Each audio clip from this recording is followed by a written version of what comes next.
What shall we do, మేమేం చేయాలయ్యా? పేతురుని అడుగుతున్నారు, మేము ఏమి చేతుము? అక్కడ ప్రియదిన సువార్త ప్రకటించబడింది. పేతురు అభిషేకము చేత నింపబడిన తర్వాత నిలబడి ప్రియదిన ఆయన బోధిస్తూ ఉన్నాడు, ఇదిగో ఇశ్రాయేలు ప్రజలారా, మీరు దీన్ని ఖచ్చితంగా తెలుసుకోవాలి. పొద్దు పొడిచి జామైనా కాలేదు, వీరేదో కొత్త మద్యము సేవించారని మీరు అనుకుంటున్నారు. ఎందుకు? లేదు, మీరు అనుకున్నట్లుగా ఆ కార్యం అక్కడ జరగలేదు.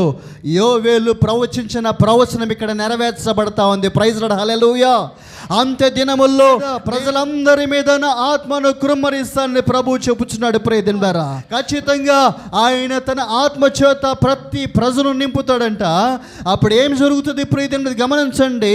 యవ్వనస్తులు దర్శనాలు చూస్తారు, వృద్ధులు కళలు కంటారు, తన సేవకుల మీదను సేవకురాండ్రి మీదను మరి ఎంతో నిశ్చయంగా తన ఆత్మను ఆయన కృమ్మరిస్తానని వాగ్దానం చేశాడు. ప్రియదినులారా, ఎప్పుడైతే ఆత్మ కృమ్మరించబడిందో పరిశుద్ధాత్మ దేవుడు చేసే మొదటి కార్యము అక్కడ నెరవేర్చబడింది. అదేంటి?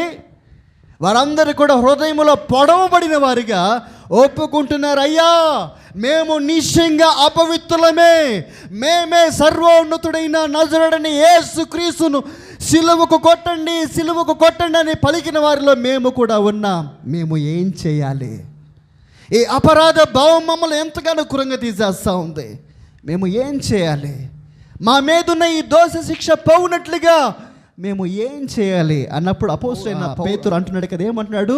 మీరు మారు మనస్సు పొందండి, పాపక్షమాపణ నిమిత్తము ప్రతివాడు కూడా యేసుక్రీస్తు నామములో బాప్తిసం పొందండి, అప్పుడు మీరు పరిశుద్ధాత్మ అను వరము పొందుతారు. ఇది దేవుడు అనుగ్రహించిన హెచ్చరిక సంఘమునకు, దేవుని బిడ్డలారా. కాబట్టి గమనించండి, ఎప్పుడైతే బహిరంగ ఒప్పుకోలు చేసి నమ్మి బాప్తిసం పొందిన తదుపరి ఆ వ్యక్తి దేవునికి బిడ్డగా ముద్రించబడతాడు. అదే పరిశుద్ధాత్మ వరముగా అనుగ్రహించబడుట. సంచకరువు టోకెన్ అడ్వాన్స్గా పరిశుద్ధాత్మ దేవుడు మన హృదయంలో ముద్రిస్తాడు. ఈ వ్యక్తి నాకు చెందిన బిడ్డ. దేవునికి స్తోత్రం, హల్లెలూయా. అయితే ఆత్మాభిషేకానికి బాప్తిసానికి సంబంధం లేదు. అభిషేకం వేరు, ఆత్మచే ముద్రించబడటం వేరు. కన్ఫ్యూజ్ అవ్వకూడదు ప్రియదినులారా. అందుకని చిన్న బిడ్డలు కూడా ఆరాధనలో కొన్ని సంఘాల్లో మీరు చూడగలరు, చిన్న బిడ్డలు కూడా ఏడుస్తూ వారికి దేవుడు అనుగ్రహించిన అభిషేకాన్ని బట్టి భాషలతో మాట్లాడుచుంటారు. వారు బాప్తిసం పొందారంటే పొందుండరు. పేతురు కొర్నేలి ఇంటికి వెళ్ళినప్పుడు జరిగిన సంభవం కూడా అది. అప్పటికి వారు బాప్తిసం పొందలా.